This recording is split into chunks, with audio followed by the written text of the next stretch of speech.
What's up? What's up? It's the Arthur Moats Experience with Deke. I'm Arthur Moats, and that's my main man, Deke. What's up, man? Nah, don't what's up me, man.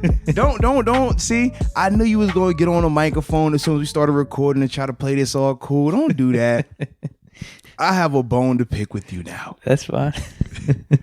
So for the video people, shout out to them, the YouTubers. Mm-hmm. They definitely going crazy. We appreciate y'all. They see what looks different today. It's two of us, yes. Or we have microphones, yes. Or they like it going back to how it was. Nah, bruh.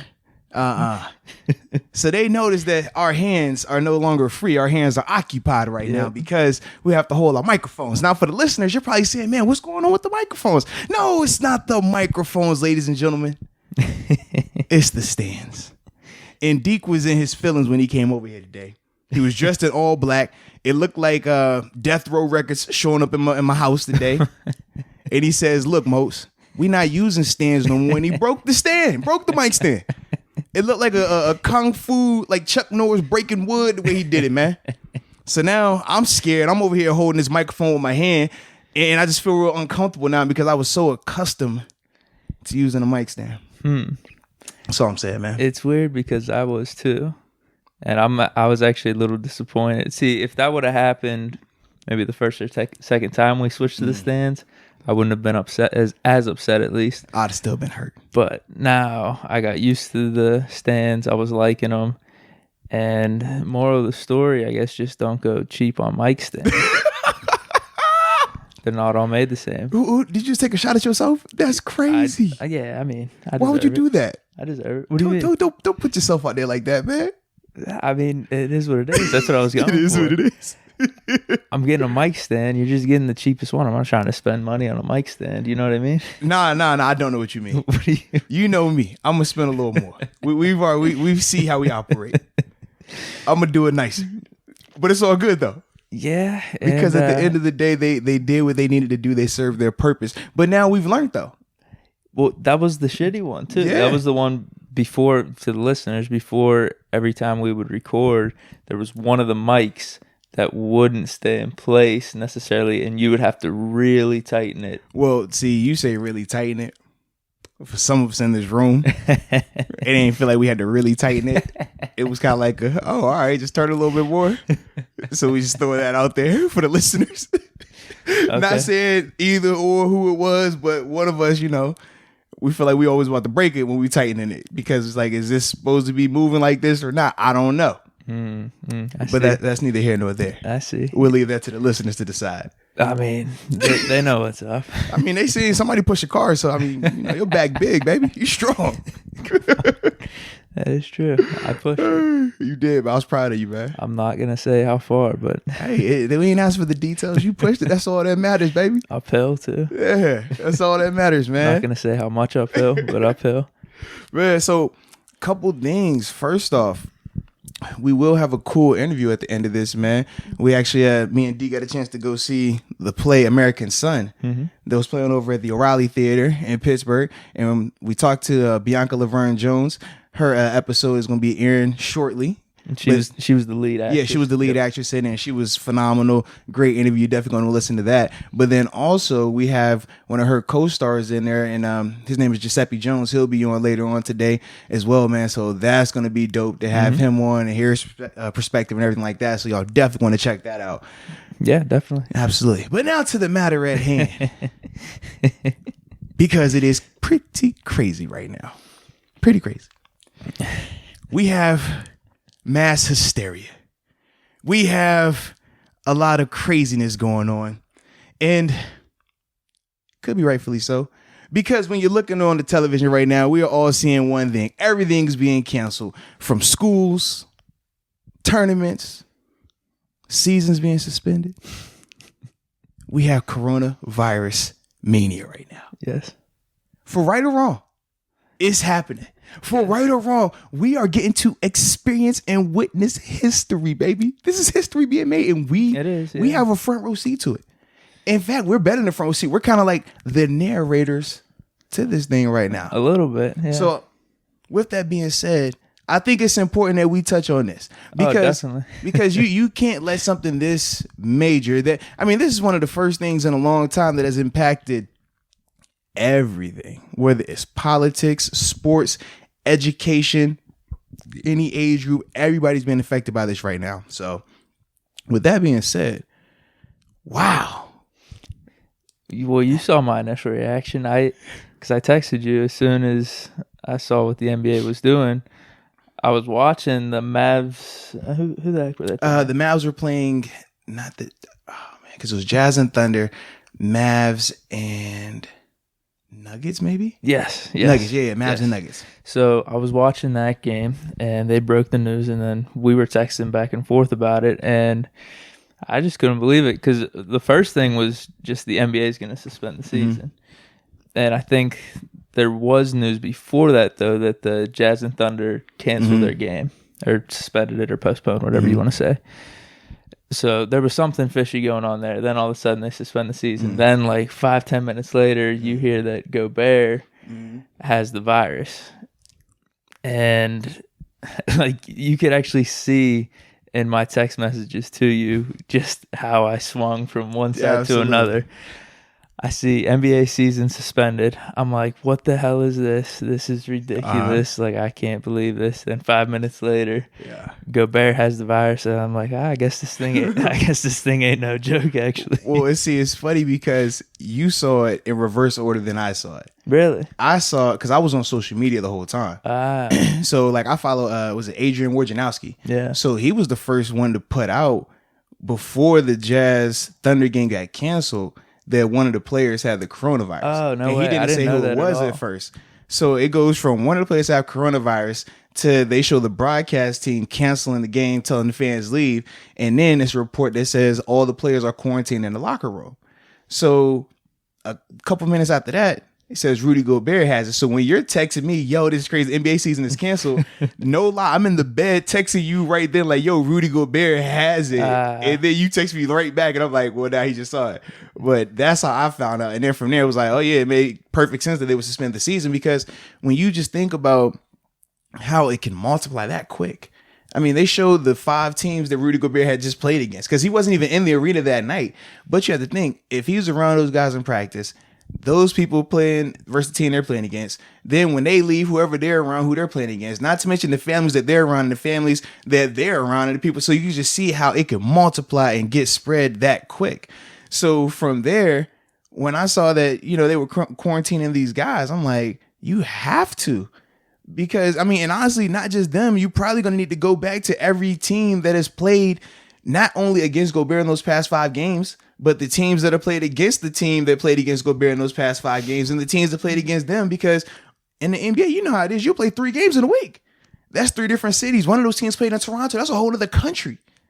So you could just see how crazy it can really get. And they have been reports that the NBA, they are going to go and test all their players now. And for a while, even when Steph Curry got sick, they were like, hey, is that the corona? And they just simply said it was the flu. But no one knows if he got tested for the corona or not. So that's all things that are going to be transpiring in the near future.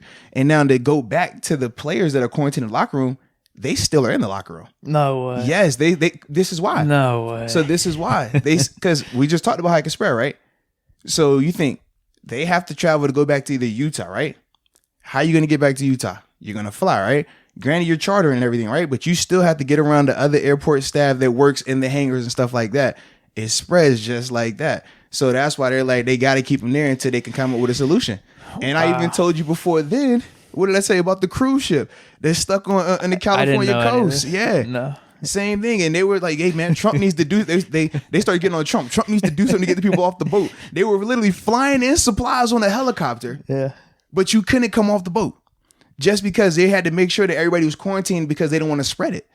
So that's why I was like, when I said to you, I'm like, dude, it's crazy. They're gonna probably have to stay in Utah. I mean, the game was in OKC. So I was like, they're gonna have to stay in OKC until all that gets situated. And typically, what they've been saying is 2 weeks, 2-week quarantine, just to see like how you react to it.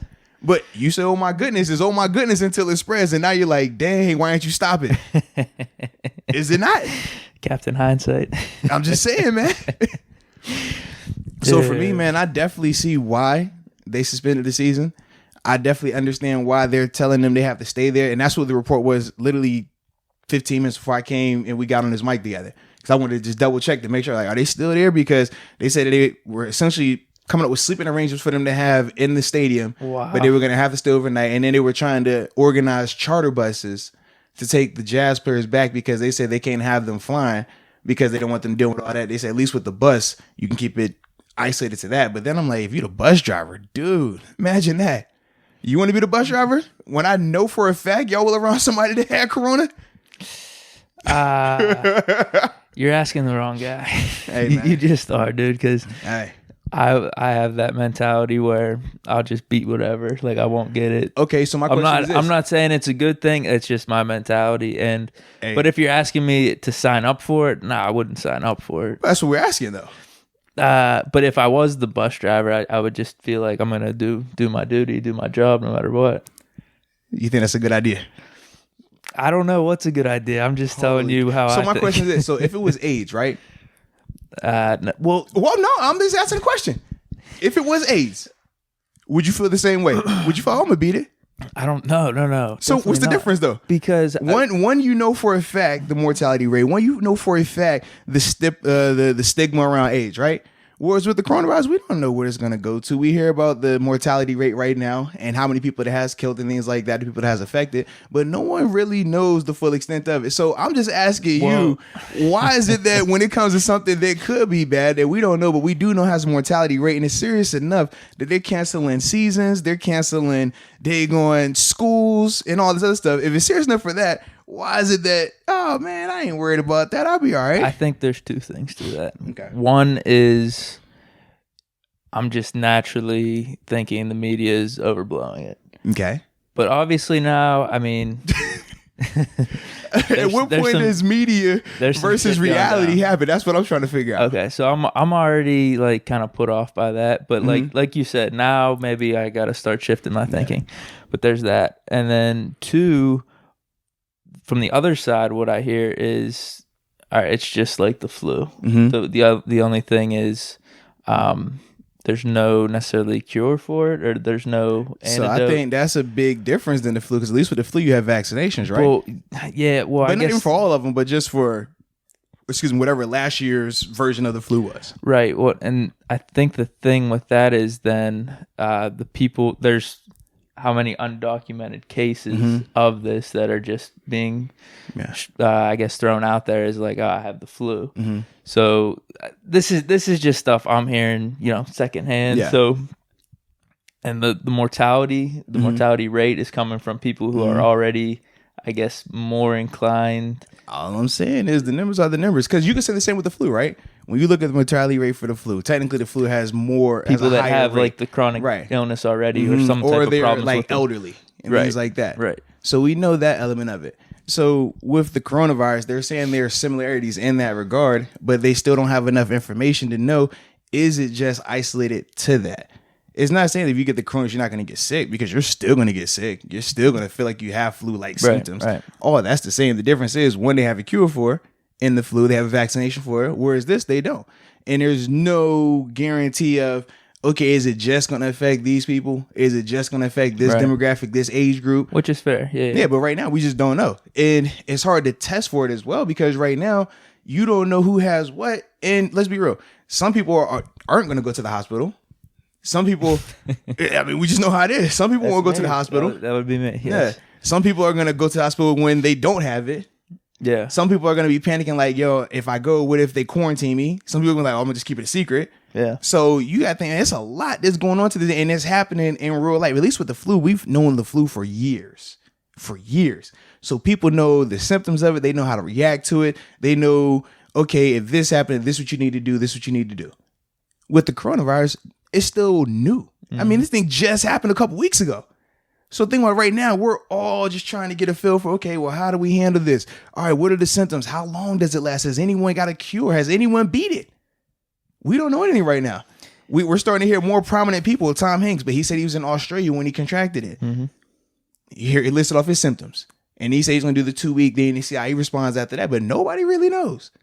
So that's why I was like, I understand sometimes, like I said, depending on the person, we might look at it and say, oh man, they overreacting, I ain't tripping, or man, just nonchalant, kind of like your approach and thing like that. But I do think we should respect it until we fully understand it. Yeah. And that's my thing. It's kind of like, that. if you see that big animal, right, you don't really know what type of animal. Matter of fact, not even a big animal. It could be a piranha. Oh, it looks kind of harmless. It looks kind of chill. Like, I ain't worried about that thing until it bites your hand off. Now you're like, dang, I'm tripping. It's like, yo, just respect it before you know what it is. And that's kind of how I look at it. Yeah, I think their decision is fine. I mean, you have cities and I guess you could say counties actually saying you can't do this. You can't have like an event or a gathering of over 1,000 people. So I don't know. And that's only in specific states or specific places. California but and Washington. But it's definitely, it's like heading that direction where the NBA is kind of tied, where if you have states and places legislating this, then you're not going to have fans at your arenas and you're going to be playing the games. So it's actually probably better just to do this as opposed to having the games without the fans and just trying to. Right now, we're seeing a couple of the issues. Money over health. We're seeing it, are we not? Some people are like, hey man, you need to play these games. Let's be real. When they said they were gonna do NCAA March Madness with no fans, people were like, they either loved the idea in terms of the health and safety, or they were like, oh, this is stupid. Why would you do that? I'm going to the game. Did you not see that? We saw that. Right. Then on top of that, it's like, okay, well, if we cancel the games, well, now nobody's getting money. How does that work? And then they try to spin it with, well, what about the person that's working concession stands and they got to pay their bills and this and that person? It's like, nah, man, we talking about the health and safety of people. And it kind of ties back into the CBA conversation that we had a couple podcasts ago. Like, which one is it? Do you care about the money over the health and safety? But it's funny. I look at this kind of like a mirror. When we talked about the football element, no, seriously, let's be real now. When we talked about the football element, right? Because we said, oh, to the fan, it doesn't directly affect them. They're like, hey, man, it's just football. Suck it up. Go play. I want to watch. But now that we're seeing it starting to hit on their home front, it's a little bit different now. You're hearing people change that tone a little bit in terms of, man, hey, man, we got to be safe here. Yeah, cancel that. Or some are like, nah, man, bump that. I need this money. Come on, man. We're going to play these games. Come on. The TV deal's still going. At least they're the consistent ones. True. But I just love how we're able to see both sides of it now and see, okay, you say one way when it doesn't affect you, but now that it is affecting you, how are you reacting? How are you responding? And you're seeing it. Dude, I mean, we talked about this. I think the thing is, if people could just admit we're all selfish beings, then the world could be better. Just because you go from that baseline and then you can almost make fun of it. But my thing is this, though. Why do you have to settle for being selfish? You don't have to, but I think you could. Why not take steps to change? No. I think all that's true. I think seeing it and knowing it in yourself is different, because then you could almost make fun of it and say like, oh, look how selfish I am. Really. You can make fun of it, but are you going to change? That's the question. I think you can. Yeah, I think that's the way too, right? Acknowledging that. Acknowledgement, yes. Making fun of it, not necessarily. I think like it's multiple ways to go about doing it in terms of bringing the awareness of the situation by making fun of it, by putting a spotlight on it. But at the end of the day, we're all trying to promote the change of it, because the change is going to make it better for everyone. If we just worry about, oh, well, hey, man, I know I'm selfish. Okay. Or it's kind of like the person's like, I know I'm a racist. So what? Like, they're still racist. They didn't change. Hey, I'm aware, guys. Yeah, I know I did it. Woohoo. No, I mean, I don't know. See, that's the thing, though. I don't know people saying that stuff or making fun of themselves doing it, though. I don't know. But I'm just saying, because you said that's kind of a way to go about it, right? It's like, oh, just laugh at myself about it and things like that. But I think it's important that you figure out the best way to get the person to change. Right. Because if you don't change that behavior, it doesn't matter how you mask it. It's still going to be the same thing at the core. No, I get what you're saying. I guess maybe that's my way of doing it. Yeah. I'm self-deprecating to myself. I like this. You know what I mean?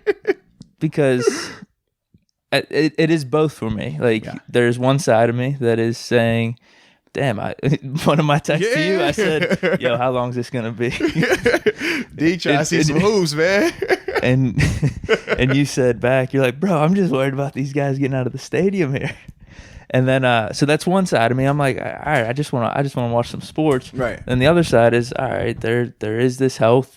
The world is not about me. So I can understand all of this that's happening.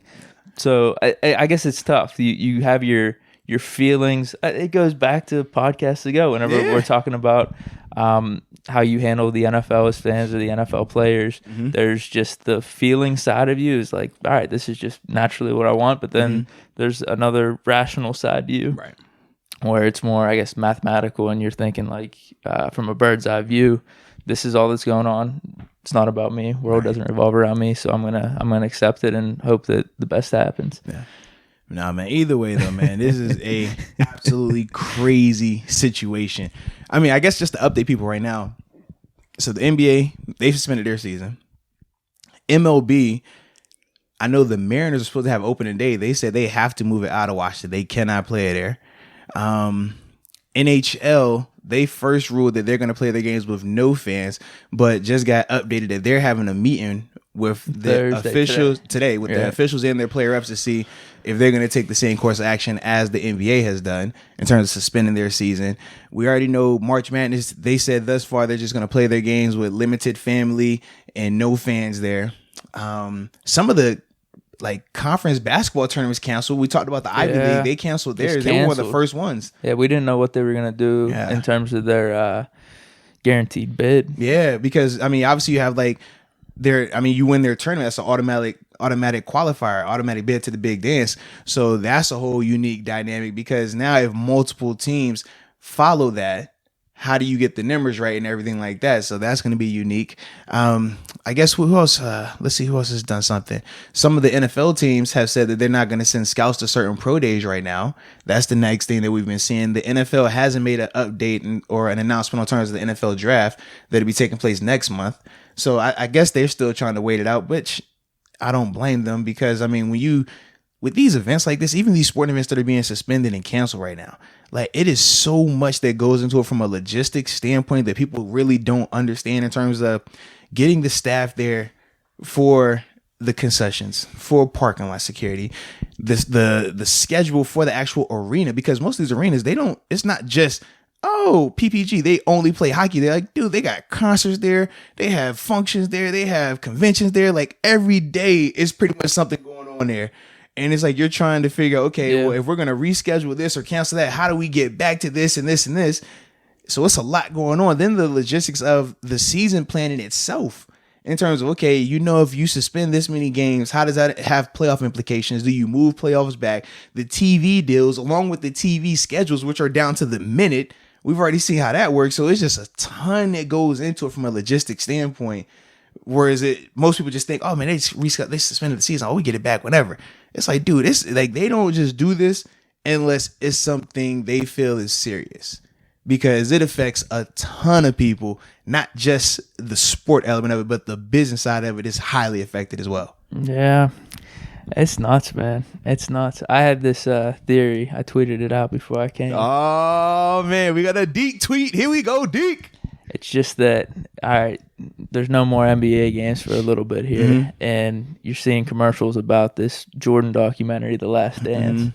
The least that they could do is push that up and give us this documentary in the meantime right now. Why? Come on, man. We don't have NBA. We don't have... This is my thing, though. This is my thing. Who's really going to watch it right now? Because right now, think about this. Everybody is tied up and caught up in what? You turn on any channel, except a soap opera. I don't want to hear it anymore. Except a soap opera, everybody's watching this because you know why? Because it's constantly updating. And I think that's why, for the people, not offense to you, that don't want to hear it, a lot of times those are the ones who could mess it up for everybody. If they're like, hey, it's probably good that you don't travel. And you're like, man, I ain't worried about that, bro. I'm finna go. And now you go get it from somewhere else and bring it back. That's the type of stuff that we're talking about, man.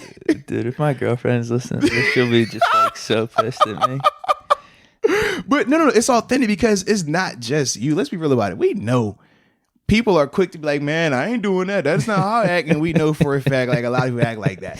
And I mean, we know the difference in age anyways. If we went back 5-6 years for me, I probably would have a different approach too. It's different for me just because I know, the impact that it has on my people, my family as well. Yeah. And how I got to be aware of this type of stuff. So even stuff that I guess doesn't even pertain to me, like the colleges getting canceled, right? Suspending classes. You know how I found that out? It wasn't because of the news. I had an event where I was supposed to speak at a college in 2 weeks. And they contacted me to let me know that they had to reschedule the event. And then from there, I'm like, oh, well, let me go see what else is going on. And then you're like, oh, wow, boom, boom, boom. So it's not like that, you know what I mean? But it's just you have to be aware because this thing is constantly changing right now. The thing that got me was this. You go to a grocery store right now, man. Just look in the grocery store. It is empty. Literally, my wife sent me 2 pictures because she was like... Empty as in no people or no people, no product. Both. Oh. Like, because people going crazy, buying everything. Yeah. They ready for World War Z. You know what I mean? They ready for Walking Dead. Zombie Land. That's what they're ready for. Luckily, we already went to the grocery store, but she was like, let me just go up here because she was going to get something. We got a couple birthday parties coming up. Damn. One birthday party coming up this weekend. Shout out to the boy. You know what I'm saying? Wait, when? It's Saturday, right? It is Saturday, man. Okay. Yeah. I don't know. No party, though. Just Saturday. Okay. Should I wish you happy birthday here? Yeah. Yeah, you could, bro, if you wanted to. Well, yeah, I guess the public happy birthday because I'll text you or whatever. Yeah, I would hope you would. Yeah. I mean, you wouldn't have to. Happy birthday, man. Well, I appreciate you, man. But yeah, so she was just up there, like, just grabbing a couple ins and outs and things like that. And she sends me a picture like, yo, this is crazy. Well, I'm like, well, babe, it looks like it's one thing of toilet paper left. I guess we go ahead and take that last one. You never know. Oh, one thing of paper towels left. All right, just go ahead and grab that too then. Wow. Keep it all the way clean and consistent. Yeah, bro. Wow. Insane. That is crazy. And up until probably like 20, 30 minutes ago, there still wasn't even like reported cases in Pittsburgh. You know what I mean? No, yeah. But apparently now they're saying that there is one case. What is it? It's west. It's just moving east. That's what's going on with it. I have no clue. Okay. Yeah, I mean, because before then there was already cases in Maine, I want to say. Oh, are you for real? I didn't know that. Yeah. TV, man. Come on, bro. Dude, Keep up. see, I told you. Yeah. So it's already been on the east, and that's why New York closed first, because New York was already having issues. See, dude, you not only have your pulse on Pittsburgh, the Steeler Nation, but just the world. Bro, I just try to stay well-rounded, man. Because you never know. I could be saving your life right now. You could have had plans to go to New York for the weekend. And I'm like, bro, you don't need to go to New York, you know? Yeah, because, dude, part of me in the back of my mind does like the idea of, all right, flight prices are down and travel's cheap, bro. Yeah, so super cheap. And I think I'm invincible, so. Fair enough. Well, I mean, it's funny, as long as you have a strong immune system or a healthy immune system, I mean, you would get sick, but you're not gonna die from it. From the information that we have, it would be very similar to if you had the flu. It would be very similar to that. So, I mean, do you have like an autoimmune system weakness, disease, or anything?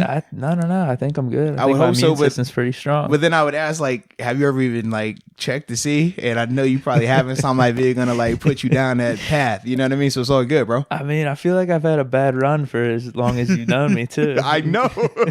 Every time I'm around, I'm like, dang, Deke, you all right, bro? You might have been the one to bring it. The eye infection was the bad thing. That was really bad. Oh man, that was. Other rough. than that, though, I don't think I really had anything. That was just a bad experience because the infection was gone. It lasted for a while. Though. Well, my eye was still fucked up for a month. It just looked like it lasted forever. I felt like you were sick for like a week, and then like had the remnants for like another month after. I know, dude. I mean, I don't know if my eye is still the same. To be honest with you, but yeah, that was a rough time.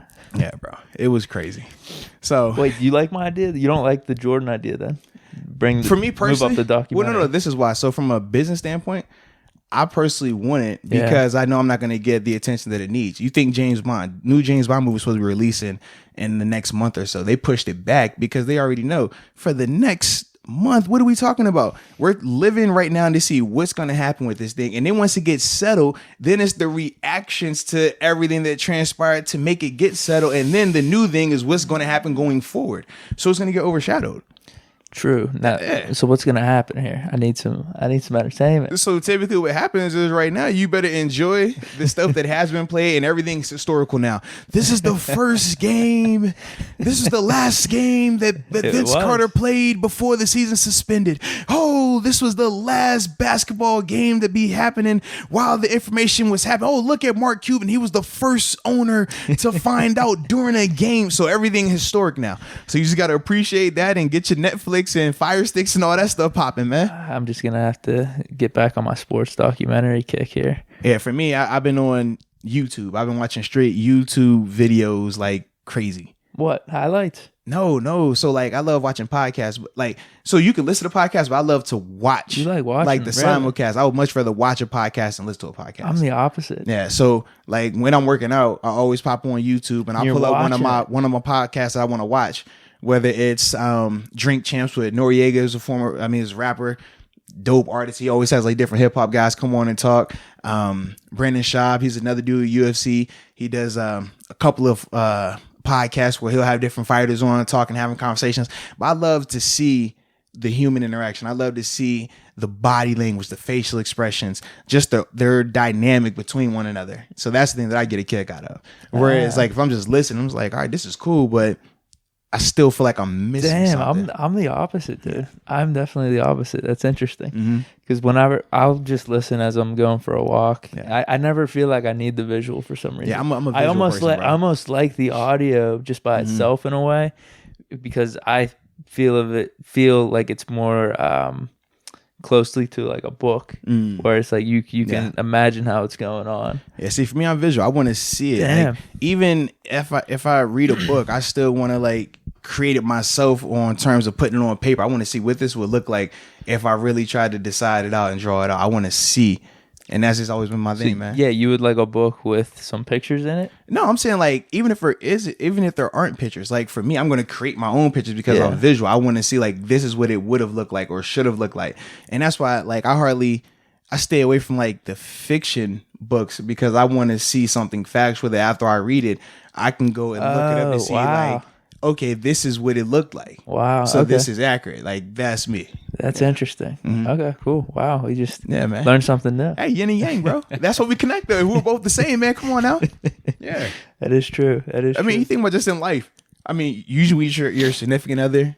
Yeah. 100%. Like you're never identical because if you are, like y'all just drive each other nuts so you won't get anything accomplished. Yeah. You know what I mean? Like it's just how it is. Somebody has to be dominant. Somebody has to be a little bit submissive. Somebody has to be more creative. Somebody has to be more introvert. Somebody has to be more extrovert. Like that's just the yin and yang, bro. The balance of life. Yep. No, you're right, man. Yeah, man. We just discovering all of world's truth here on the podcast. Man. This is what we do, bro. This is what we do.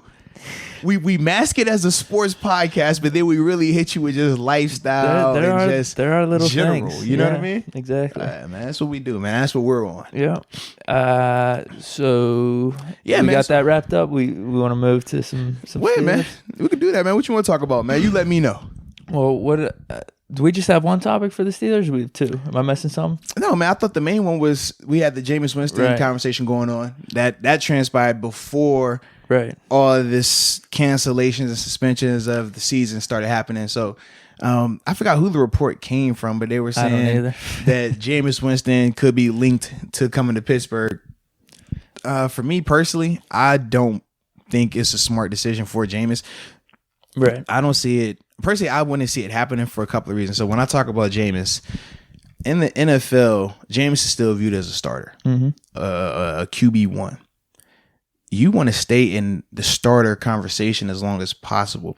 And there is no reason why he would need to go to a backup role right now because, yeah, you're going to say he had 30 picks, but then you're also going to say he had 30 touchdowns and a 5,000 passing. Right.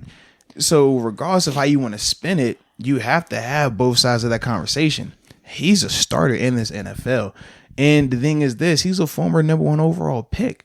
So now when you talk about a guy going from that realm to conceding to being a backup, first off, the coin flip of being a backup and actually paying off, which you would have to have happen is number one, QB1 either gets hurt or in this case can't come back, or he just stinks it up and then he gets out there.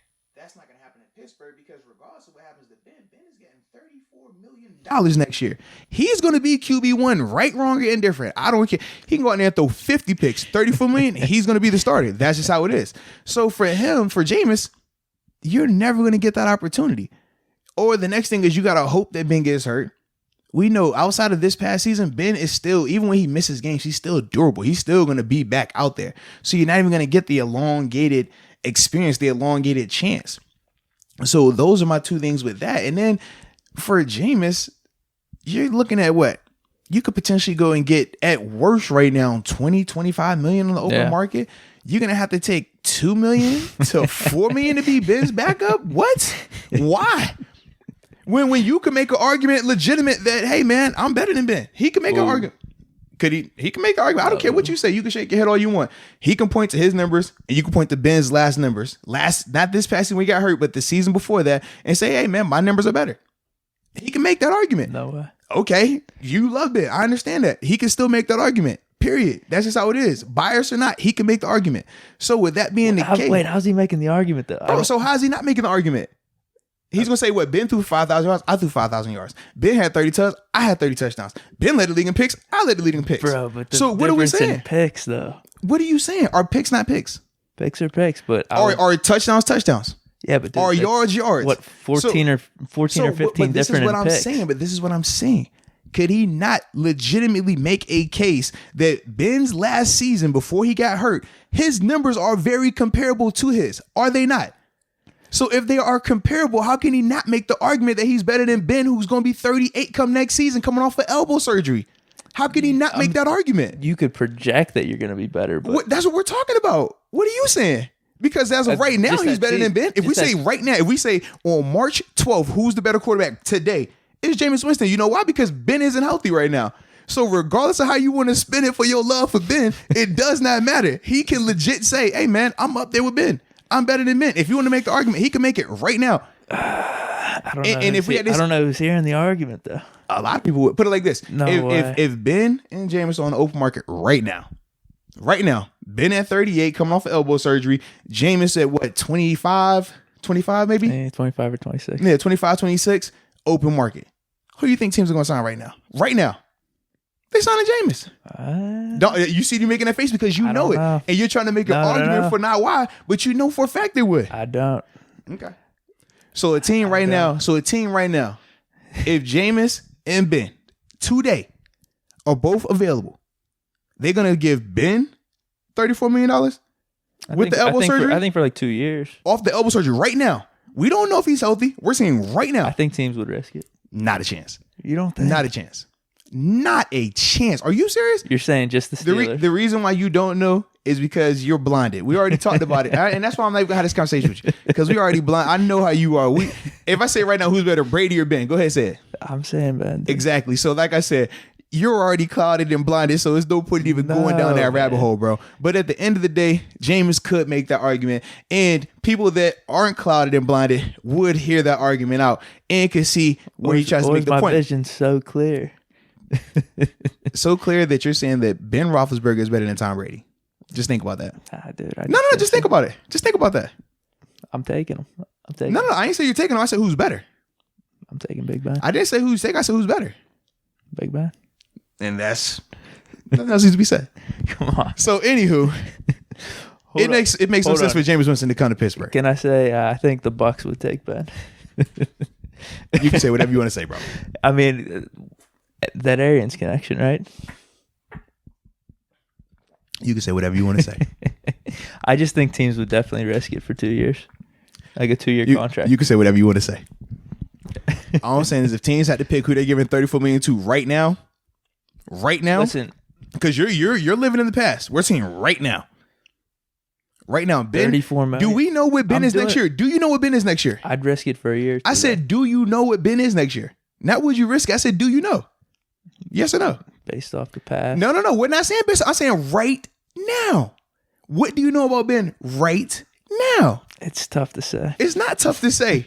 It's proven right now. It's tough to say. Exactly. Because, so you keep lying to yourself there, man. That's all I'm saying. Keep lying to yourself. So you think teams would give Ben $34 million right now for a year or two? Yeah. For right now. Right now, what we know right now. I think they would not a chance. I think they would take him over Tannehill, some of these other dudes on the market. With what we know right now, not I'm hoping.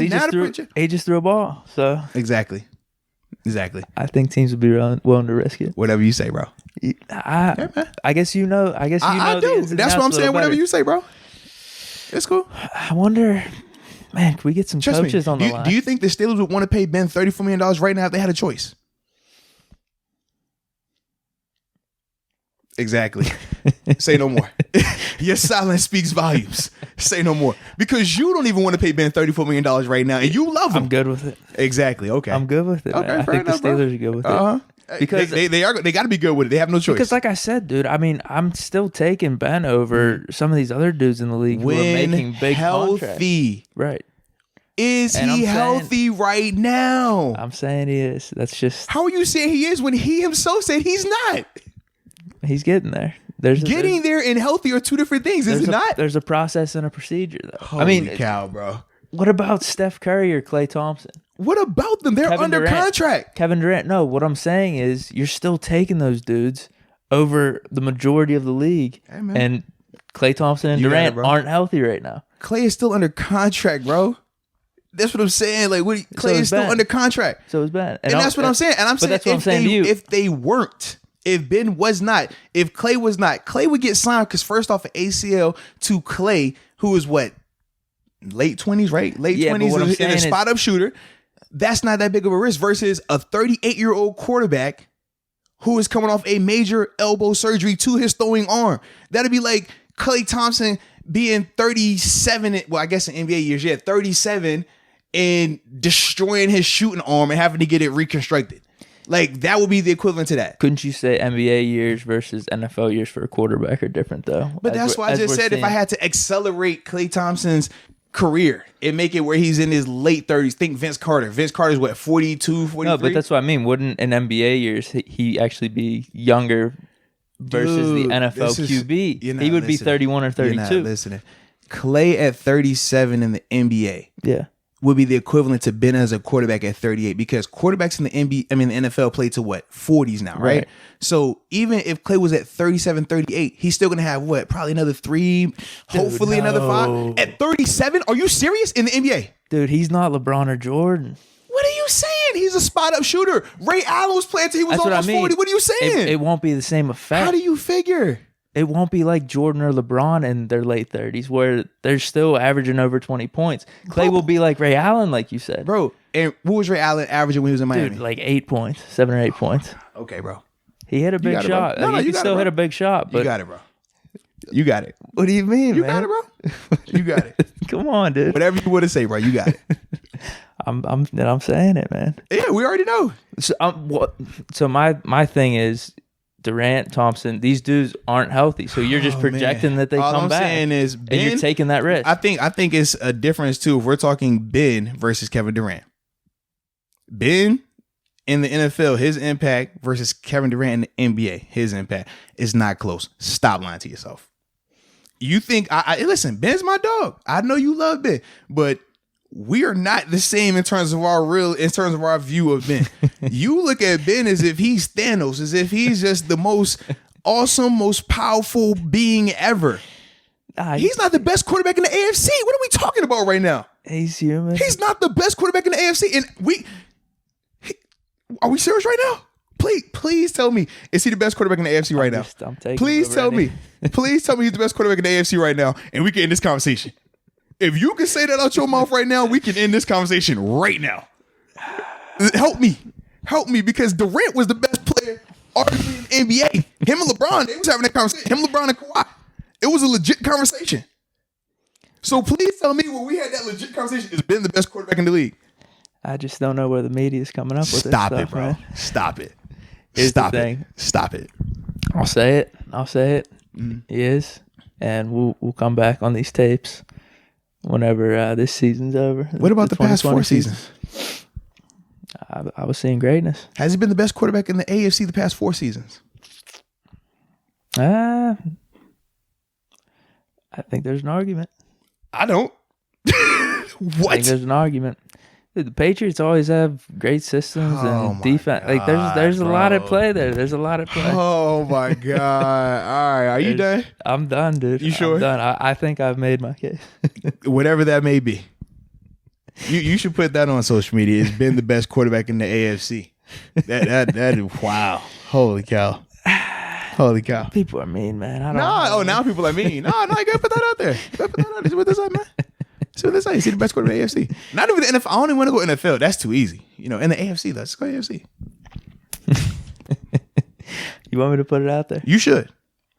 You definitely should. Well, I mean, when the rankings come back around, whenever we do rankings, I mean, he's going to be a top QB, so we put that out. Yeah. For you. We put that out. You should put up, you put your polls out. I always see you on TikTok now. Funny story with TikTok. We'll get to that in a second, but Okay. you should just, put it out there, man. It's been the best quarterback in the AFC. See what they say. Okay. You should do it today. You got time. There are no sporting events going on. Everything's getting canceled. School's getting canceled, so you might as well put it out there. This could be the thing that replaces Jordan's documentary. Give people something to talk about. Give the people something to look to. It shouldn't be ESPN's responsibility. It should be my responsibility. Absolutely. We should have that conversation because I'm not saying that Ben isn't dope. Ben is still an elite quarterback. But your vision of Ben and my vision of Ben are drastically different. different. It started with Jameis versus Ben. That's what happened. It didn't start with that. It started with me saying that, Jameis could legit make an argument that as of today, he is better than Ben, which is a real conversation to have. I disagree. But okay. But here's what I'll say to your point about Jameis. Mm-hmm. I don't think it will work out or should work out for him. Coming to Pittsburgh. Yeah. He doesn't need to. Yeah. No, there's absolutely no reason for that. Just think of the numbers that you spit out there. Yeah. $2 to $3 million to come here to be a backup, and you're gonna be a backup. I don't know what the contract length would be either. Like what, 2 to 3 years? Whereas because I saw people say, well, what if he signed a 4 or 5 year deal that was backloaded? So the first 2 years are strictly $2-4 million backup money, and then year 3, 4, 5 is now it escalates and it's big time like starting quarterback money. Dude, who's gonna want to do that? Exactly. I went there. No, and I think he could be in legitimate competition for a starting job with about 10 to 12 teams out there. Easily. And I think that's what people were talking. See, that's the thing. You said 20 to 25 million. I don't know how much and they'll give him. I don't know that. Yeah, but there's got to be a team that says you're going to be my starter. If you're bringing him in for competition, that might be in the 10 and 11 million range. So if you had the chance right now to pick, either way, it doesn't work. If you're picking between Jameis Winston and Dak Prescott, who are you taking? Depending on the money. Well, okay, Dak just turned down $33 million annually, over $100 million guaranteed. This is what I mean, though. If I'm Dallas and I can get Jameis for $20 million, I would take that over Dak. That's what I'm saying. I would. So but then the money though, if they're both getting paid 33, okay, if they're both getting paid 33, who are you taking? I would take Dak. Dak is a better system quarterback, better game manager, but Dak has never been able to have the high ceiling. No, right. He's safer. That's the thing. Jameis has a potential to be elite. Yes. If he cuts down the picks, he can be elite. Yes. Dak doesn't have what Jameis has in terms of that ceiling. Are you paying him the difference? The $30 million though? If I was doing it, yeah, I'd pay Jameis at 30 over Dak. But the thing is this: what's my system? Am I quarterback dominant like Tampa? Because if it was in Tampa, I have to pay Jameis because Dak isn't going to give me the same type of stuff. Not surrounded by those weapons. Yeah, I guess Jameis didn't have weapons like he had Mike. Mm-hmm. But other than that, he had 0 running game. It was his first year in Bruce Arians' offense, and everyone already knows Bruce Arians' offense, year one dudes struggle because you have to be on. You have to know it. So I'm like, man, if he still went crazy over 5,000 passing, 30 touchdowns, I'm believing that those picks can get cut down. Yeah. I can work on your decision making. If you don't have that arm, I don't care how smart you are. That ain't happening. If you don't have the accuracy, it doesn't matter. It's not happening. I'm with you on that. If it's a team outside of the Cowboys or a team outside of a system that could benefit Dak, then yeah, I would take Jameis over Dak. Yeah, but like for Dak, it's like, bro, you got Zeke behind you. You had Day going, oh my goodness, I'm drawing a blank. Amari Cooper at your receiver, and the offensive line is elite. Like, bro, or you take the Bentley, don't crash it. Like, that's what you want. Yeah. Whereas Jameis was driving in the Honda, flooring that thing. Yeah, you're gonna have some hits. Yeah, you're gonna lose it a little bit. But he was whipping it. See, and that's I don't get why that's not a legitimate conversation. Why Dallas wouldn't take on a quarterback like Jameis. I don't know how much Tannehill's going to get. Well, the thing is, it's like right now, they want to keep the system in place. That's why they're trying to do everything they can to get Dak. Because if they can keep Dak, they know the system. They know everything about Dak. They know how he operates. And you're fine.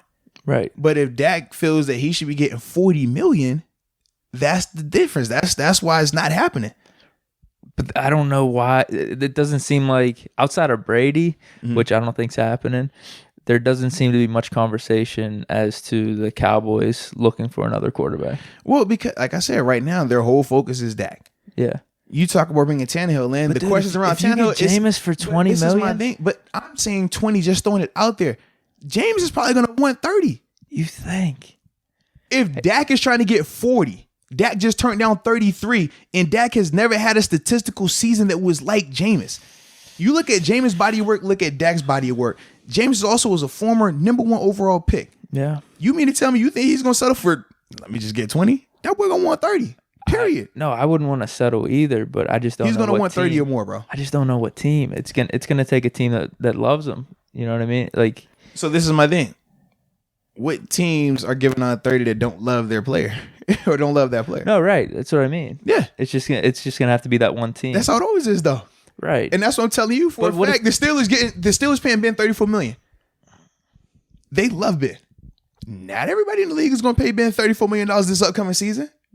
And that's what I'm trying to tell you. No, I know that, but no, you don't, because you feel like any team would pay the 34. No. I said there's some teams that would take the risk. I think there's certain teams.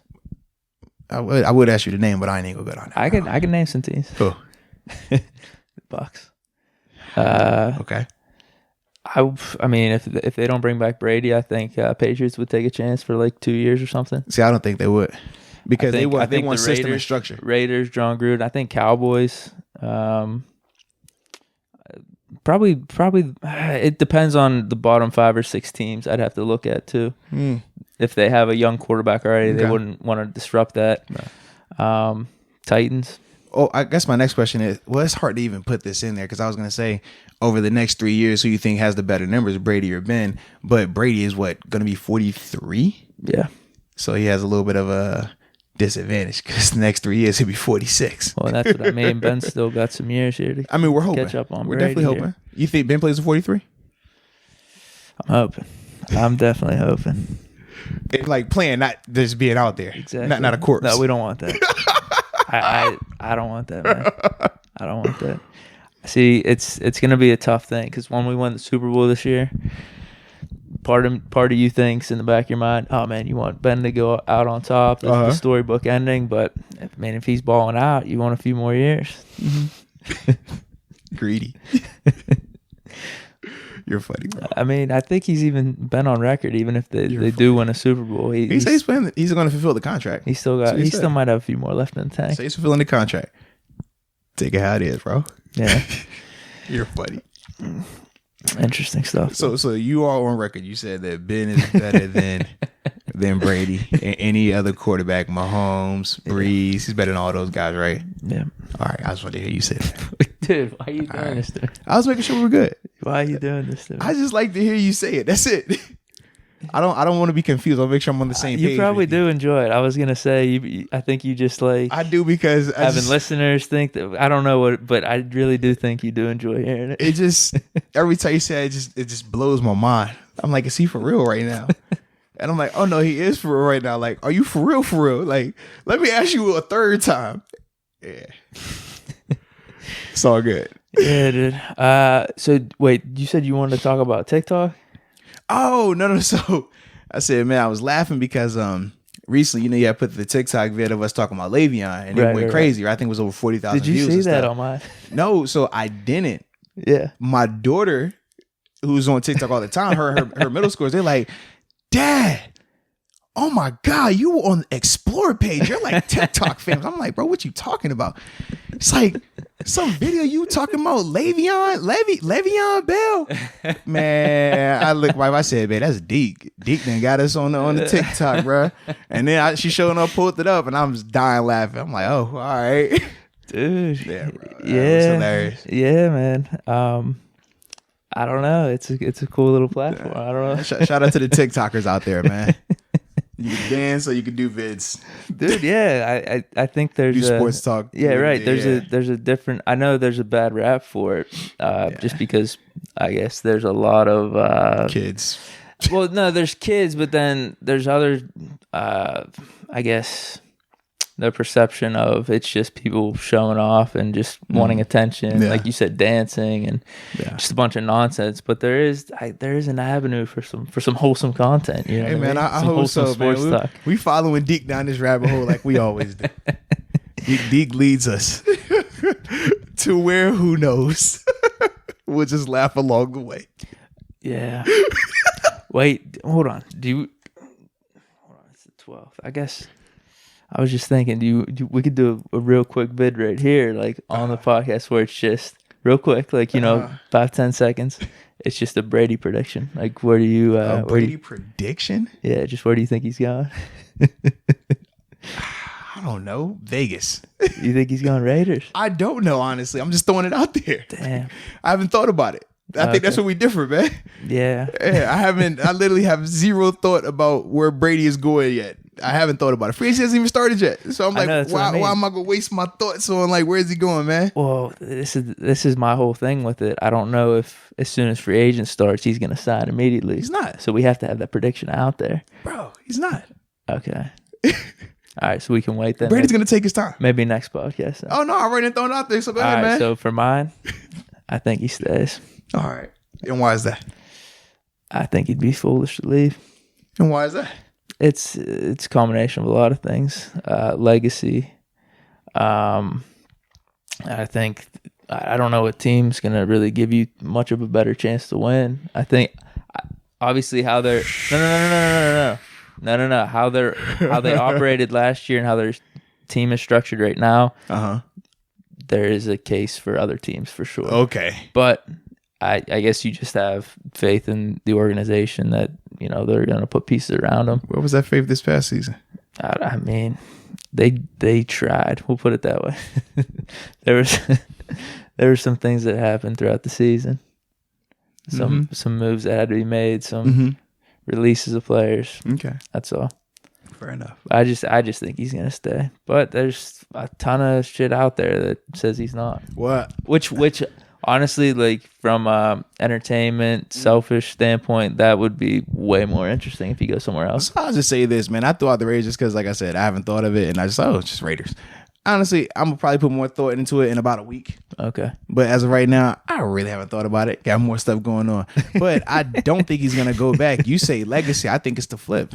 I think his legacy is going to be capped if he stays in New England, because it's always going to say, okay, can he win without Belichick, or was he just a product of Belichick? You already hinted to it earlier. Oh, it's the system. You think he don't get tired of hearing that? It's the system. It's the system. Like, you don't think Brady is a dope quarterback? You don't think Brady can do it? And that's the problem. People are quick to I guess minimize his impact by saying it's the system, whereas you can say the same thing about, oh, well, Ben had AB, he had Le'Veon, he had this guy. See, that's what I'm saying. But no one really talks about Ben like that because Ben isn't in the conversation of GOAT, and that's the problem. Like, if he was, I'm just saying, if he was, it would be a different conversation. You would point to more of those names. He would start to put a microscope or a spotlight on that type of stuff. Whereas with Brady, that's, hey, man, it's because of Belichick. It's because of the system. He ain't done that. He ain't done nothing. So I think for him, it would be dope for him to go somewhere else and then show that I can win without Belichick, and then see, okay, well, what does Belichick look like without me? Because we can all remember Belichick in Cleveland. Matt Castle. Oh, okay. Matt Castle was one season, right? Jimmy G, Brissett wins. I don't know. But who finished the season? We said Jimmy G. Jimmy G didn't even start 5 games there. Jimmy G had 3 games and got hurt. Remember that? And then Brissett came in. I agree. Brady's got the it factor. Exactly. So my thing is, I'm like, you can't say, oh, Jimmy G, Brissett, because what if they look like away from Belichick? That's what I'm saying, bro. No, that's the point to Belichick versus Brady. That's the whole system versus. But that's what I'm saying. You can't say system when, let's be real, when you talk about Garoppolo, right. he had, there's 2-3 games there. I get what you're saying. Brady's definitely above that. But that's the whole back and forth that no one really. I think it's a back and forth, man. I think for me, I look at it like this, man. I don't either. But whenever I'm making debates, yes. You're funny. I guess we differ because I don't argue just for the sake of arguing. That's what it sounds like you do. That statement you just made there sounds like you just create arguments for the sake of argument. Yeah. I'm not a fan of that. I hate arguing. I have no energy to put in arguing. I like to just stay in my facts. Yeah. And when I'm here, I'm here. That's what I'm at. That's how I feel about it. Yeah. So for me, I look at Brady the same way, man. It doesn't matter where he's at. He's still going to ball. It doesn't matter where Belichick at. He's still going to ball. That's what they do. You put them together, they're hard to beat. Yeah. You separate them, they're still going to be hard to beat. Yeah. It's just a different level of it. Yeah. That's it. It's Thanos with the Infinity Gauntlet with all the diamonds and gemstones, and then it's Thanos without the Infinity Gauntlet. Thanos without the gauntlet is still a bad dude, is he not? He still kick a ton of butt. But you throw him with that gauntlet on with the jewels in it, hey, man, got the gemstone. Hey, you don't want them problems. Damn. That's all I'm saying, bro. I don't know why. That's like my third Marvel reference today. Like, what's going on with me, bro? I think you said Ben was Thanos already. Or you said I think Ben's Thanos. You think he's Thanos. Right. I don't think he's Thanos. What was the other one? That might have been my second one I dropped too. Second one.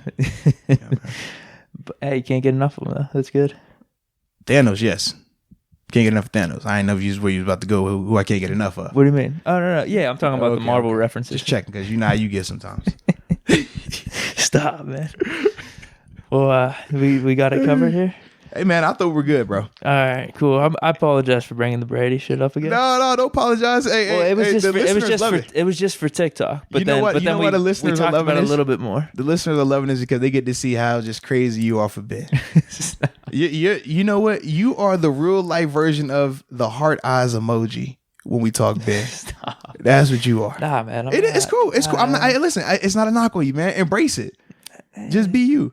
In fact, when you post this, make sure you put the big heart emoji with the eyes on it. That's what you are. And it just has 7 right there. That's you, bro. It's cool. I ain't tripping on it, man. 7, that dude. Listen, 7 is that dude. He's a bad dude, bro. He can ball with the best of them, without a doubt. But at the same time, man, there's levels to this thing. That's all I'm saying, baby. Dude. I'm a Steeler fan. I'm a Ben fan. I don't know. We can all be Steeler fans. We can all be Ben fans. I was a Ben teammate. Like, I'm with you. But I'm a realist too. And I think that's where we differ. You stay in this like fantasy world where Ben is just ascending upon the heavens with God. It's Ben, then God. Dude, and then Brady. Did you ever see the poster his rookie year? No. His rookie year, I mean, they considered a godsend. So there was, I'm not kidding you. You know where Steeler Gang banner is? Now, do you have that poster over your bed? No. So when you wake up in the morning, that's the first thing you look at? It ain't like that, man. Oh, now it ain't like that. Now it ain't like that. Okay. All right. I'm just a Ben fan, man. Yeah, whatever you say, bro. I just got to... whatever you say, bro. I just got to defend him, man. It's like, defend him from what? We got to attack him. What are we defending him from? From realist? I said, is he better than Brady? Is he better than Mahomes? What are we defending him against? Is that not accurate? What are we defending him from? Just feeling attacked here. For what? From being truthful? That's all I'm saying. I don't know about that. Exactly, bro. Exactly. Hard eyes. That's what I'm calling from right now. Anytime we talk about, okay, hard eyes. So you done hard eyes? Dude, the poster. I'll have to send you the poster because it'll probably. I know it's probably your background on your phone. It'll probably make you laugh. Nah, it's cool. It's cool. Hard eyes. I ain't tripping, baby. Dude, it'll make you laugh. People that are Steeler fans that saw Ben whenever he was a rookie and stuff. It was just. I think it said Big Ben Godsend. Okay. And it was like one of those paintings from. Like back in Leonardo da Vinci days. Like it's funny, dude. Okay, hard eyes. I like it, baby. I like it, man. Oh, is that it, man? I'm good. All right, you let me know if you want to go down your love affair anymore. Come on, dude. I'm just asking. You good? If you're good, I'm good. I'm good, man. If you want to talk about your boost some more, just let me know, man. Stop. I'm good, dude. I'm good. All right. Well, we appreciate all the listeners out there, the viewers, and us being able to just witness, hard eyes in his love affair for 7. It ain't like that, man. So until next time, peace. All right, ladies and gentlemen. Now, we told you that we were going to have another very special guest today. Now, this guy, man, we had the opportunity to see him in the play that's that's going on in Pittsburgh right now called American Son. And without further ado, man, one of the main guys in this play, Guiesseppe Jones. So, Guiesseppe, man, first off, like I said, man, I appreciate you taking time out to hop on the podcast with us. My pleasure. So, first off, man, just a little bit about you, man. What got you into acting? Well, it's a sort of an interesting story. I went to a small private school in Washington, D.C., and in that particular school, we did like 2 performances a year, plays essentially. And so I've been on the stage or whatever since 1st or 2nd grade. Okay. But, I was sort of told repeatedly that, you can't really make a living as an artist. So I should be, a doctor or a lawyer or. We definitely hit that. Yeah. So, so I don't know, high school, I played little football. And so, that's like being on the stage too. So you're still in the public eye. It's not, you're not saying anything, but you're on a stage, as you well know.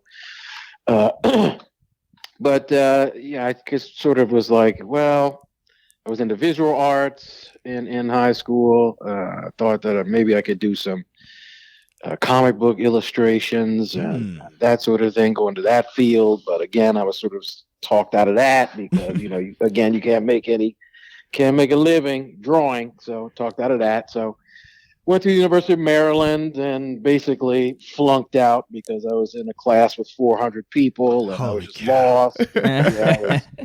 I was completely lost there. So fell in love with someone. She convinced me to move to California, so we drove across country. Whoa, hold on. From Maryland to California. Yeah. Oh, love will make you do some crazy things, baby. That's love for you. Back in those days, we did something called a drive-away, where we took some House of Representatives' wife's car or something and drove across the country for free in 3.5 days, sleeping in the car. Oh, wow. Yeah. So did that, and then got involved with community theater out there, and just was like, I have to stop running away from this. It seems like this is what I was always meant to do. So then I was doing a terrible production of a Christmas Carol, which was actually this particular production was on Broadway. Well, not this particular production, but a production of a play called Christmas, a musical called Christmas is Coming Uptown, had been on Broadway with Gregory Hines playing Scrooge. Okay. Yeah. It was totally panned because it's terrible. It's Christmas is Coming Uptown, basically a black Christmas Carol set in Harlem, where Christmas future is is in a jumpsuit with a giant switchblade. Oh wow. So yeah, it was terrible. So I did a community theater version of that, so that was even worse. Oh man. I like it. But through that production, I met this guy whose son was a child actor in the show, and he was like, "Yeah, I think you have some potential. You just probably need some training." So he had a friend that was a financial aid director at the American Conservatory Theater in San Francisco, and he was like, "I think you should meet this guy." So I drove down to San Francisco with another member of the cast.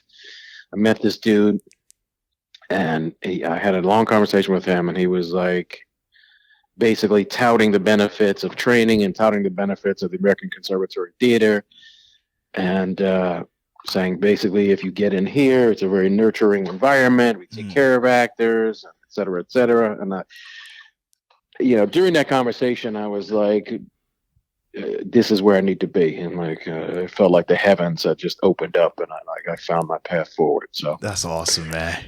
That's kind of it. Long story. I like it though. Good awesome. story. That was awesome. Oh, that's crazy.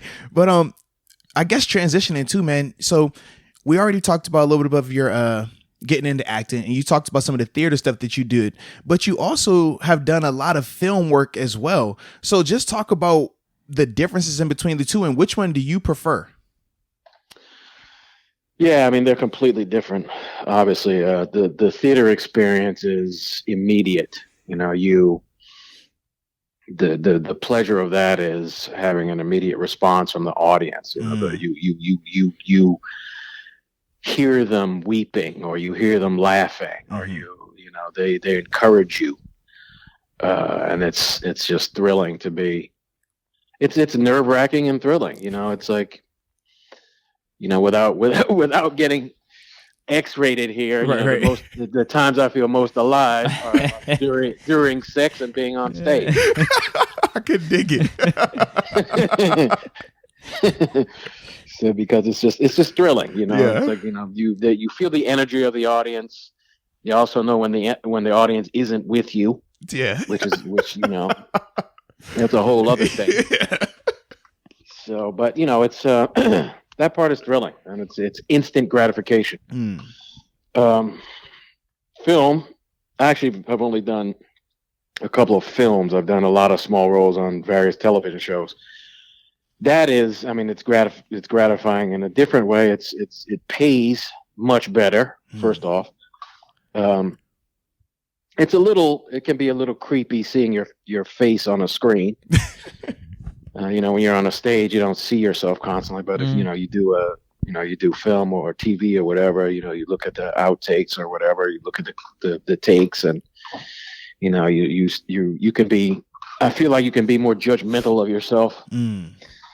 But again, it's more people see you, and it pays much better, and it's sort of like doing, here we do 8 shows a week on stage, but you do, like, I don't know, 10 takes of a scene or whatever, or more or less or whatever, but like all your takes are like your performances. So, you don't have the through line as such either in TV that you have in stage, but I don't know, it's a different, it's just so different. You feel like there's so much money involved in film and TV, and you're just surrounded by, there's someone taping wires down, and there's a mic person, and there's, gaffers and lighting people and whatever. And you see the trucks in the street, and like sometimes they have to put, booms outside they have to block off the whole street. And it's like, then you come in with your scene, and you don't want to screw it up because everyone is like waiting for you now. Yeah. Not that you want to screw up anything anyway, but it's just, there's a lot of pressure. I feel like there's more pressure on some level in TV and film than there is on stage. When you see, that's a unique, I guess, perspective coming from your side, because I guess from the viewer, we would think that being on stage in the theater was more pressure because it's live. You have to be perfect right then and there. If you mess up or your performance isn't as strong, like we would be able to see. But when you're seeing it from the other element, in terms of you don't want to let those other people down who are working, who are sacrificing their time, and they're making sure that everything's right for you, and now you come in here and drop the ball and they got to do it again. I could definitely see that. That's interesting. Right. Yeah, and everybody gets held up. I mean, I was on a set, I won't mention what film because I'm not trying to bust anybody, but I was on a set with I had a brief scene with a couple of huge actors, and they couldn't get their lines straight. And the very famous director was basically like, okay, go into this room over here, work on your stuff. Wow. We're all going to wait for you. Wow. So we're all going to sit around. Everybody's waiting for you now. Oh man. That's wild. And I'm talking about 3 major people here. The major director, and 2 major stars. They get sent off to a room, work on your stuff while we all wait. And there's lots of cursing involved. Wow. So, yeah. Now I have a question about the plays. Obviously, you said that you could be doing, 7-8 shows in a week. Does that get like grueling on you where you're just kind of doing the same thing day in and day out? I mean, I guess just from a human side, I could see that, but then could you give me a perspective where you're able to, I guess, overcome that, and where it is just like this thrilling thing to you? It's you make it a performance art. Well, every audience is different, for one thing. Like, you'll have people responding to things one night that they've never responded. You've done it, 6 times before, and somebody says a line, and then somebody in the audience will have a huge laugh. And you're like, whoa, that never happened before. I've said this line, 50,000 times. It's never happened. But it's like that throughout the process. You don't know how people are going to respond to what you're saying. So it's important for you to bring what you've prepared and deliver that, and not sort of work the audience. I've been on stage with people too which I don't approve of, people who were trying to work very hard to get the audience to laugh at a certain line. I can't figure this out. Like, this is supposed to be funny. The audience never laughs. I'm gonna do it this way tonight. They don't laugh again. So I'm gonna do it this way. So I think that's the road to perdition. It's like, I'm gonna try to do whatever to get somebody to laugh. It's also not fair to the other people you're on stage with, because they don't know what you're gonna be doing. and it's, so it doesn't now. I would imagine I've never done a show longer than 4.5 months. Now, some of these Broadway shows, people do them for a year, 2 years, all that kind of stuff. I don't think that's for me. I think after a certain point, I don't.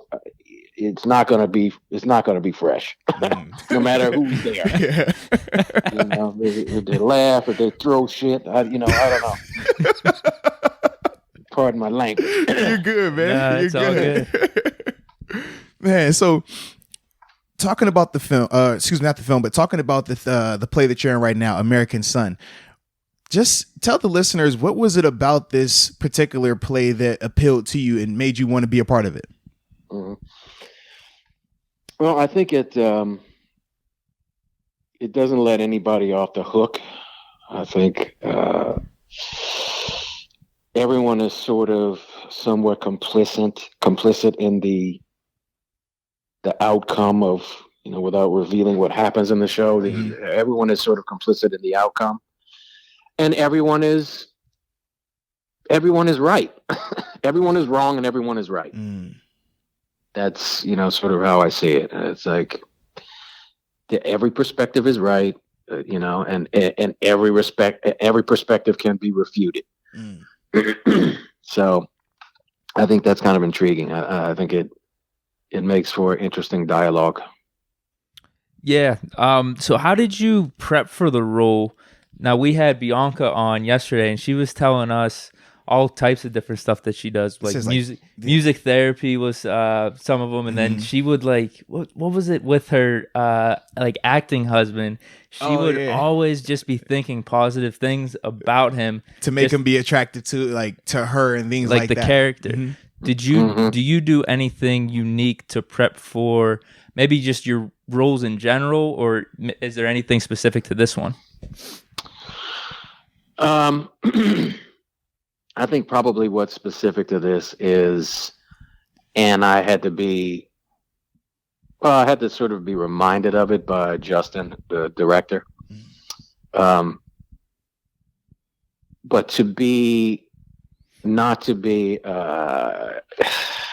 knocked off kilter by the other characters in the show and what's going on with them. And that's, I think, something that I focus on pretty much every performance, is to, you're trained as an actor to respond to what's being given to you. And all the best acting is you'll notice people are responding to what's being given. There's a great give and take that happens. And I think that part of the character is not giving that much, because if it was me, I would be responding very differently to what's being given to me. So I think in terms of real life versus the theater production of it. Gotcha. Exactly. So for instance, you have someone yelling in your face, me would probably not respond the way that my character is responding. Even I was a fan of how you responded in the play. I was like, yeah, get him. I have to tamp things down. So, so that's something that I have to remind myself of on a daily basis. But also, I mean, with every role, it's years ago, a friend of mine told me a story. She had a good friend of hers that was in some movie with Robert Duvall, and she came up to him before they shot the scene, and she was like, "How do you want to work this scene?" to Robert Duvall, and Duvall was like, "What do you mean? How do I want to work the scene? I talk, you listen. You talk, I listen. That's all you need to worry about." So I mean, that's a fundamental rule as far as I'm concerned about acting. You can go very far with just paying attention to what's being given to you and what your response is. So I'm always trying to be aware of that. also, because it's live theater, anything can go wrong. People drop their lines, things fall on stage. You have to be in the moment. So, I think I'm always trying to be aware of being in the moment. Well, and I was going to ask too, so how often does that really happen? I mean, we hear people say, well, yeah, man, if somebody might forget a line or two, you got to just improvise and things like that. But I feel like as a viewer, I don't know if I've had the opportunity to see that. And is this something that does happen a lot, or is this kind of like every once in a blue moon? No, it happens a lot. Wow. It happens a lot. I mean, fortunately, most of the time when it happens, the audience doesn't see it, because the actors are prepared enough to respond in a way that seems flawless. But it happens practically every show. Something happens that's not supposed to happen. Okay. I mean, cuffs get put on too tight. Somebody's circulation is getting cut off. I actually had a nosebleed during one of the previews, and so wait, how'd you handle that? That definitely wasn't. Wow. Wait, how'd you handle that? Well, luckily it wasn't a gusher. Okay. I found my way to a tissue eventually, but it was uncomfortable. The crowd probably was like, "Yo, they are phenomenal! Look, that looks like real blood right there." Apparently, that happened in the last show. Oh wow! Too, like a guy had a raging nosebleed in Little Shop of Horrors. A couple of performances, 2 performances in a row. Wow. But it's Little Shop of Horrors. He has a mask on.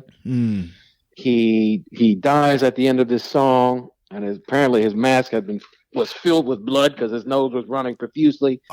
And then he falls back dramatically as he dies, and then all this blood pours out of him. Wow! Oh my gosh! So the audience is like, yeah. "Oh yeah!" They're loving it. Like, how did they do that? He's on stage like, "Yo, I feel lightheaded." Yeah, exactly. That is wild, man. That is wild. But no, those are the ins and outs that we don't know about as the viewer. So that's I'm glad that you're able to share that with us. So now, sometimes also like something happens that snaps people back into, like, you're doing a scene with somebody, and it's you're looking at them, and it's like looking into a wall. Like they're not present. And so sometimes, like something will break or somebody drops something and it snaps them back. Like what we were saying before, like you've done the show, like, 2 months running or whatever, and people are just phoning it in. You don't like to think that people phone it in, but it happens, and then something happens to snap them back into it. And they're like glad that it happened. Okay. I like that. So now in a play like this, with American Son and how it parallels what's been happening far too often in America, just talk about the significance of you being a part of this. The significance of me being a part of it? Yeah, just having the opportunity to be a part of a play that, I mean, from a national standpoint, you think about how often we've seen things like this transpire. So being able to be a part of something that's, I guess, thought-provoking, something that's a conversation starter, how significant is that to you? Well, it's tremendous. I mean, it's, as a 56-year-old Black person, it's I feel honored to be able to participate in such a play. I have I've spent the night in prison myself, jail myself. Wrongly, I felt. And, all of these things are very close to home. I also had a nephew that was shot in the back at 5:00 in a mall in Maryland. And there were no witnesses. Wow. Crowded mall at 5:00. Wow. Now, it wasn't by the police, but, I grew up in a DC poor neighborhood. Now the neighborhood is like Disneyland, but when I grew up there, it was poor. And I've there's been a lot of violence in the history of my family, and strange run-ins with police and all that sorts of things. So it's an honor to have made it this far and to participate in a story like this that I think is very important. Now, do you have? I've also known fine black policemen, so that's part of it as well. So that's goes along with what I was saying before about nobody gets out of this unscathed. Mm-hmm. But then also, I feel like everyone has a point. No, I agree, and that was one of the things that I took away from it as well.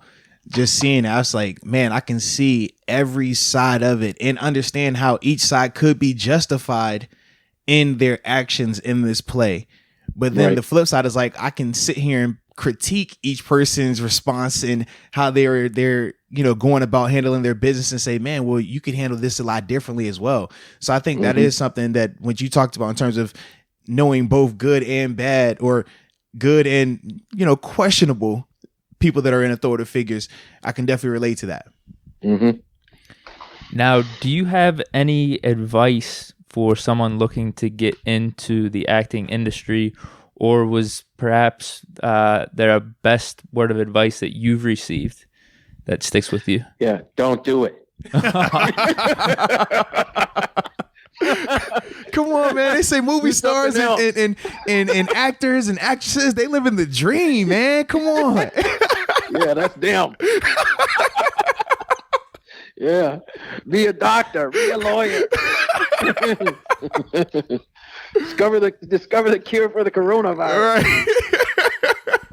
Right. Oh, man. I would say, honestly, I mean, again, you have to do this like there's nothing else you really want to do. I mean, because it is really brutal, and there's so many ups and downs, so many disappointments. There are triumphs, but it's a roller coaster. It's absolutely a roller coaster unless you are fortunate to, land the big fish. It's like, and out of the thousands and thousands of actors in this country, most of us are not TV stars or movie stars or what have you. So we do a major production of something, and then have to go back and wait tables, or have to do some bartend, or have to do something else, and until something else comes along. So it's a tricky business, and only the few get to do this 100% of the time for extended periods of time. Now, so you got to really, really, really just be like, I really, there's nothing else that I want to do at all. That's how I feel about it. That's a good mentality to have. And I even say, like, people talk about the sports world in terms of the NFL, and it's a similar thing. I mean, you look at the number of guys who actually make it to the NFL level. I mean, it's small, it's minute, but then the guys that make it there, in terms of making it to where they don't have to work again because they hit that big contract, it's an even smaller number of that. But they always assume, oh, you're in the NFL, man, everybody's rich. And it's like, dude, it's a ton of guys. 80% of the NFL, they're going to have to, when they're done in 2 years, they're going to have to work 9 to 5, jobs. Like, that's going to be their reality. Yeah. And a lot of people, they don't understand that. And I think it was cool for you to actually speak that and let people know from the actor standpoint that it's a similar situation. Mm-hmm. Absolutely. Now, do you have any acting inspiration or actors that inspired you growing up that you look to? Or I don't really know how that works. Do you, I guess, take away things that other actors do and try to put it into your repertoire? Yeah, it's interesting. I always felt like you see certain performances, and I know people that are ready to quit because they feel just, I could never do that sort of thing. And I was always sort of like inspired by it. Like, I want to try that, like, where you see like, well, Shakespeare for one really inspired me, and I love Shakespeare, and I actually, the first play I did was a Shakespeare play, and that really got me excited, and because I felt like I could interpret Shakespeare as common everyday language, and I could communicate Shakespeare in that way, and I would go see some Shakespeare and go like, they don't know what they're talking about. So it wasn't just a trash to people that were doing bad Shakespeare. It was like I felt like I had a gift to be able to speak this language so people could understand what I was saying. So conversely, when I see, like an amazing performance, I tend to be more inspired than like, well, I could never do that sort of thing. It's encouraging that there are people that it gives you something to sort of strive for,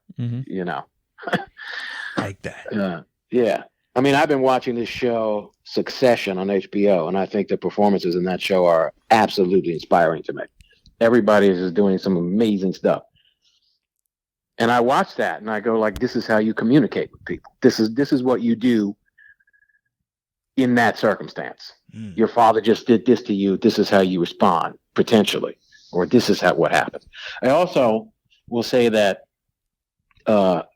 weirdly, my father died when I was in acting school, and I'm sitting in the airport. It's not weird, actually. At the moment, I felt weird about it. But I'm sitting in the airport going back to California from Alabama after burying him and thinking, this is going to make me a better actor. Because now I know what it's like to lose a father or lose a parent. So now you can tap into that emotion more. Yeah, you can tap into something. And I'm not a method actor. I don't need to cut myself to know what it feels like. You said like that was a bad thing. Come on, man. Method actors are cool. Yeah, I don't know. I have my doubts. You're saying they're full of themselves. You gotta go off on a mountaintop and leave your family and do all this crazy stuff. I needed to see what it felt like to be homeless, so I slept on the street for 2 weeks. Yeah. Use your imagination. Come on. Oh man, that's funny. So, yeah, and it's again, there's an enormous difference too between theater acting and film and TV. Everything in film and TV is much smaller, which I think sometimes it makes it harder to do. Now hold on, elaborate on that. You can't do big gestures on TV because you look like a clown. Everything has to be, if you cry, it has to be smaller. You can't do big facial expressions because you'll look foolish. Okay. You look like you're overacting because, the camera's right in your face and you can't, it doesn't work. But if you're too small on stage, no one's going to see what you're doing. Yeah. And you saw how big that theater is. Somebody in the back row up there is like going to be like, what? What? Is he supposed to be sad? Is that sadness I'm seeing? I don't know. Yeah, exactly. I did an episode of a Law and Order episode, and I'm 2 feet from the person I'm having the scene with. And, everybody's mic'd and whatever. I couldn't hear what he was saying. I'm 2 feet away from the dude. I'm talking to him. Can't hear what he's saying.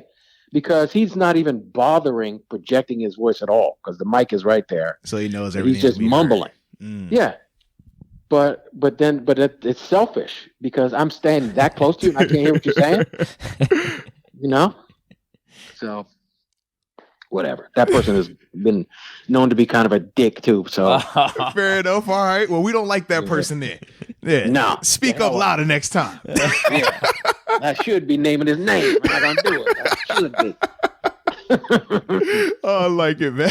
So I can get sued. All right. So the last question I had, man, for you is, what do you want audiences to take away from the play American Son? That's a good one.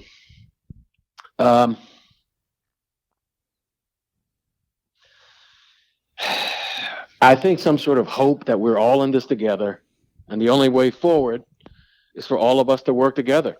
We can't retreat into our stereotypes and, our pre-planned, pre-packaged ideas about people, individuals, situations.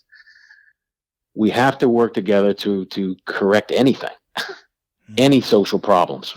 It takes all of us. And we need to enter these conversations with open minds and try to listen to both sides. We're not everybody's. Most people have a point that's valid. We have to try to figure out what that is, hear them, and move forward. I like that. No, definitely. I like that, man. Well, Guiesseppe, we definitely appreciate you once again, man, for taking the time out to hop on the podcast with us. For anyone that hasn't seen American Son yet, I definitely encourage you to go see it. It'll be playing at the O'Reilly Theater all the way through, I think it's April 5th. So, yeah, man, definitely want to check it out and definitely check out Guiesseppe. He kills it in the performance. So, once again, Guiesseppe, thanks again for hopping on the podcast with us, man. Yeah, thank you. Thanks, guys. All right. Take care. All right. Take it easy. Bye.